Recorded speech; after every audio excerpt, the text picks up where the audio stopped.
I'm 30 years old, and I share a house with my sister. It's a two-floor house, a mother-daughter house, meaning it has two kitchens. My sister takes the downstairs, I take the upstairs. My sister isn't home a lot because she often stays with her boyfriend who lives 20 miles away. Like I said, I'm 30. I shouldn't let being home alone ever freak me out. But admittedly, sometimes it does. This happened on a night that I was home alone in my living room watching a scary movie. My part of the house is an open layout, so the living room, dining room, and kitchen are all one big space.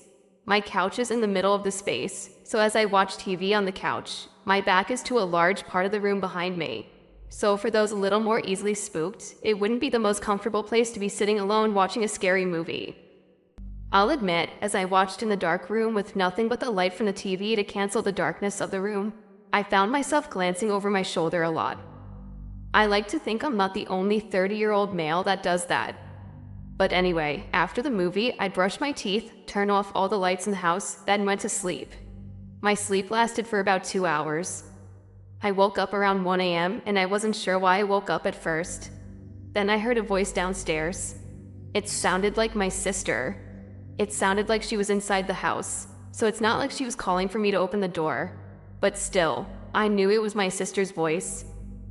I didn't know what she was yelling up to me though, but I was still groggy and not thinking straight. All I could think was that she must have been calling for me, or arguing with her boyfriend. So I got out of bed and went into the pitch black hall. I turned on the hallway lights and then made my way through the living room and heard my sister's voice again from downstairs. Now I could understand her to be saying my name. I made my way downstairs in the dark, yelling back at her, "What is it?" I looked for the light switch in the foyer downstairs but couldn't find it. I'm not lying when I say I was groggy as hell. I walked down her little hallway towards her kitchen, find a light switch, and flick it on. The light in the kitchen lights up her little apartment, including her living room. The light starts off dim and needs time to brighten up, but I still saw that there was no one down there. Not her, not her boyfriend. I went to her bedroom, but it was empty. I called her name really loudly one time. No one called back. But shortly after I yelled, I heard something drop to the floor in my sister's bedroom, which I had just checked, and it was empty. I went back up the stairs like a little kid and went back to my bed to where my phone was. I tried to call her a few times, but she didn't pick up. I had myself locked in my room, wondering if I had just hallucinated all of that. Eventually, I fell asleep, and in the morning, I woke up to text from my sister asking why I called her at 1 a.m. I asked her if she was home last night, and she told me no, she was currently staying at her boyfriend's house. I went downstairs to her bedroom to see what may have fallen down on the floor, but there was not a single object on the floor that could have made that noise. I'm led to believe I hallucinated everything I heard that night, but that's what I want to believe, because the alternative would be much more horrific. But I've never really hallucinated anything else, or had any kind of sleep disorders, so how vividly I heard my sister's voice, and that sound in her room, really freaks me out.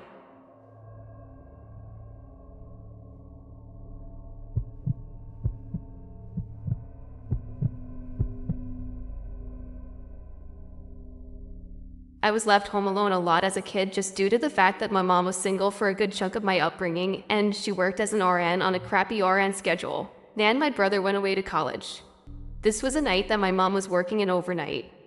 It was a weekend night, so I had this girl Molly over who I was talking to, and she hung out for a while. We watched a couple movies and whatnot, and eventually she had to go home because her parents don't like her out late, so I was left alone to hold down the fort.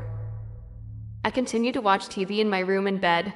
My bedroom is upstairs next to the backyard, so when someone dragged one of the chairs on the deck outside, I heard it. I got up and looked out the window, and I saw someone sitting on one of the deck chairs down below. I called Molly's name thinking it was her. After all, she'd only left under 10 minutes ago. Whoever it was looked up at me, but it wasn't Molly. I immediately pulled away from the window to hide. I was not anybody I recognized. Not in the darkness, at least. I texted a few close friends in our group chat if there was one of them messing with me. The ones who answered all said no, and asked what I was talking about. I didn't really believe any of my friends would come to my house to mess with me like that anyway. Scared shitless but still curious, I slowly walked back over to the window to look down again, and that person was still sitting in the chair, looking up at my window. It was a he, that much was clear, and he definitely saw me. I hurried away from the window again to turn off the TV. I sat in my bed in a ball basically, with my arms wrapped around my knees. I waited in darkness for a while. I didn't even want to turn my phone screen on because I was scared he'd see the light. I didn't even want to move because the window was opened and I feared that he'd hear any movement I made. I wanted him to assume I was just no longer in the bedroom. I waited enough time. It had to be a solid 5 minutes of just sitting there. I highly doubted that man outside could still be there. I finally mustered up the courage to get up and look out the window. I felt the little part of me die inside when I saw he was still down there, looking up at my window. Instead of running away from the window again, I tried to be brave and said down to him, "What do you want?" I then noticed his shoulders started to go up and down as if he were laughing really hard, but he didn't make any kind of audible laughing sounds at first, till I heard a slight whistling sound coming from him.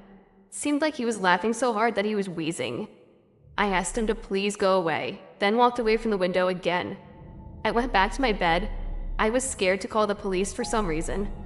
I left my room and sat at the top of the stairway listening. The back door was being pushed. He was trying to get into the house. I ran back to my room to hide again.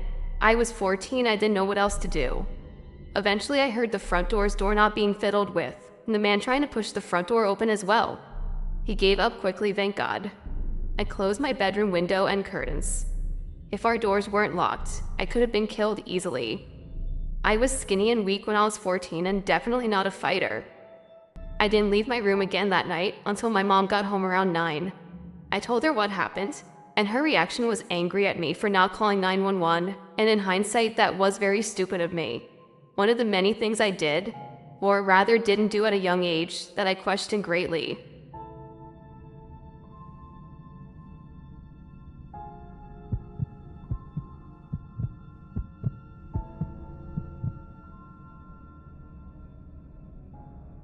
This was the story of how I almost died as a young kid home alone, and possibly the most intense night of my life with way too much going on.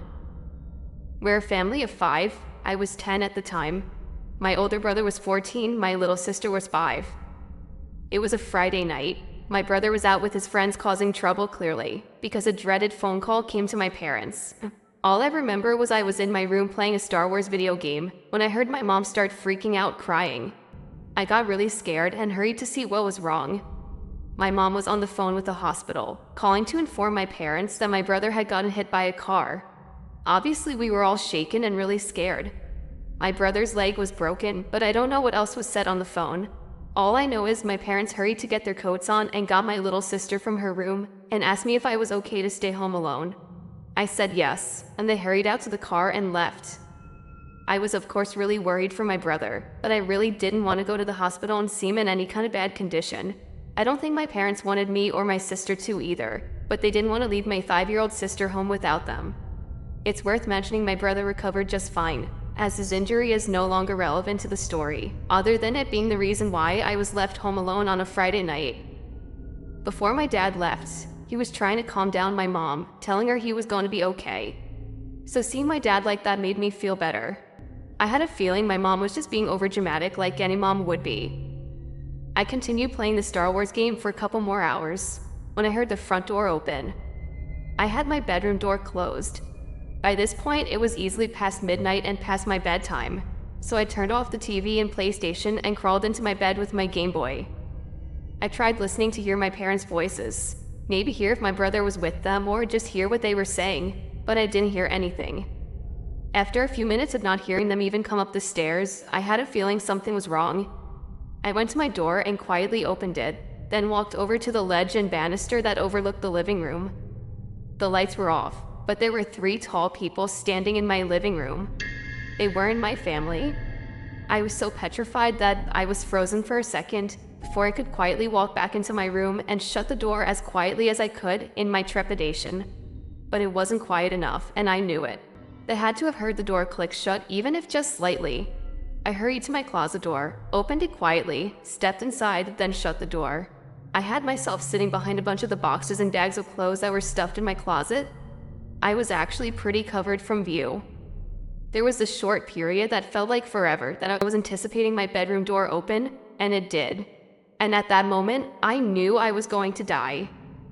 I heard footsteps walk into the room. I couldn't tell how many people. It may have been 1, it may have been 2. I heard the footsteps move to my bed, then I heard my covers being played with. Then silence. Then more footsteps towards the closet door. Then silence for a few seconds. And then the closet door opened. My heart was in my throat by this point. All I did was sit quietly and hold my breath. The door was open for a really long time, but I didn't look up, I didn't move. It had to be a good 20 seconds of silence before the door closed again. Footsteps walked away from the door, then out of the room. I finally looked up, and I just realized, from where I was crouched down behind the bags and boxes, I may have been visible to that person. It wasn't until probably an hour that I heard my parents return. I ran downstairs to them. The front door was left ajar by the people who broke in, and they had stolen a number of valuables from our house. It was a night that just went from bad to worse for our family. My parents were in such a rush when they left for the hospital that they apparently didn't even lock the door. I was lucky to have not been killed or kidnapped. I look back now and really wonder if the person who opened the closet and just stood there for 20 seconds saw me hiding in there. Maybe he was just a guy that came to rob a house, not to kidnap or hurt a child. Or maybe he just didn't see me, and I just narrowly escaped death or injury.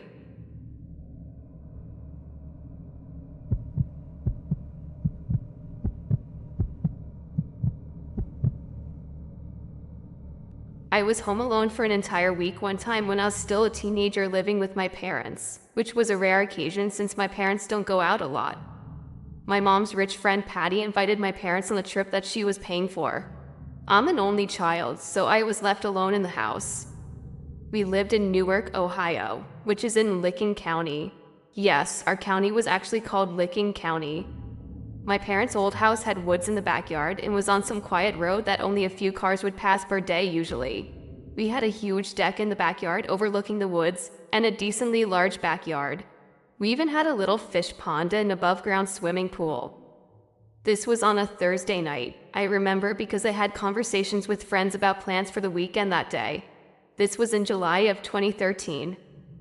I was out on the deck smoking weed with my speaker playing music. That's about the time it started. I thought I heard a voice from out in the woods. I lowered the music and listened for a little bit. It didn't repeat, so I raised it back up. When the music was loud again, I heard a voice from out in the woods again.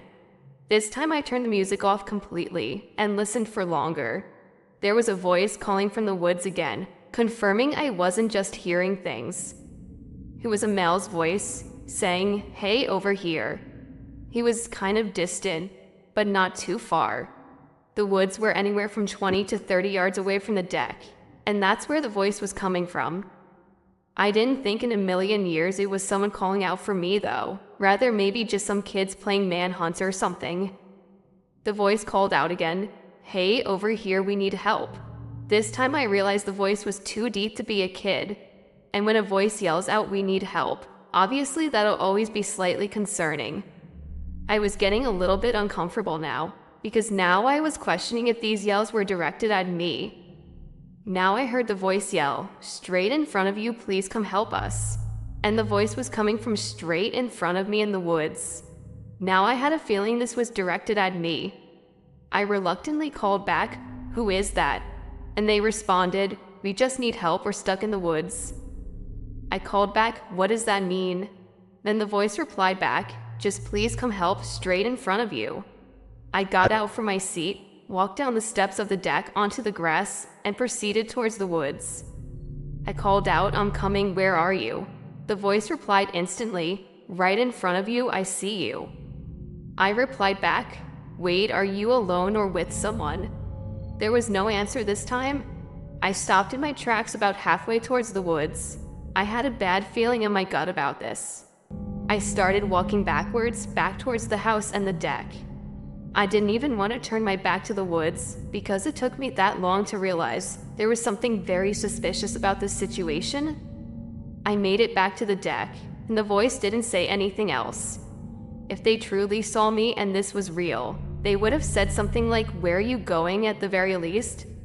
They knew I was onto the situation, but who even knows how many people were in there? Could have been one, could have been 3, All I know is getting stuck in the woods makes absolutely no sense, especially if he or they were able to literally see me. Like what? Did their shirt get caught on a branch? I went inside the house and locked all the doors just to be safe. I chilled in my living room for a bit, still high, and I think that's why I was more trusting at first, because of how high and relaxed I was. Then, though, I heard the voice again from outside, closer now. Definitely in the backyard and not the woods anymore. I heard splashing of water.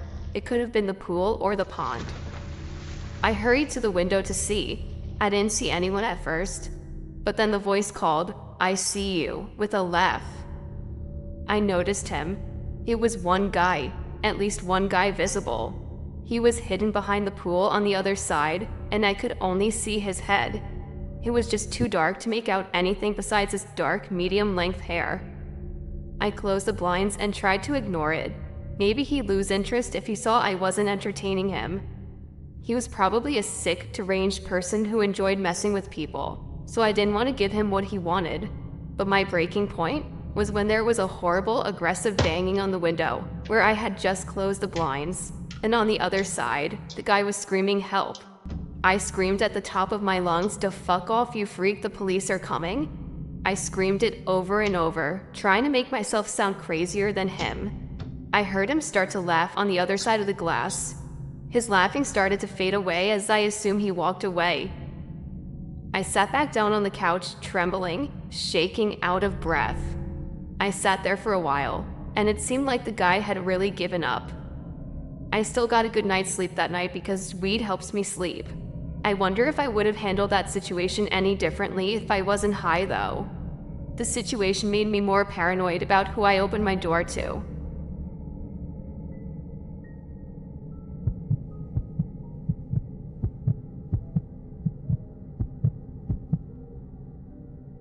I'm 23 years old, and I live at home with my parents still.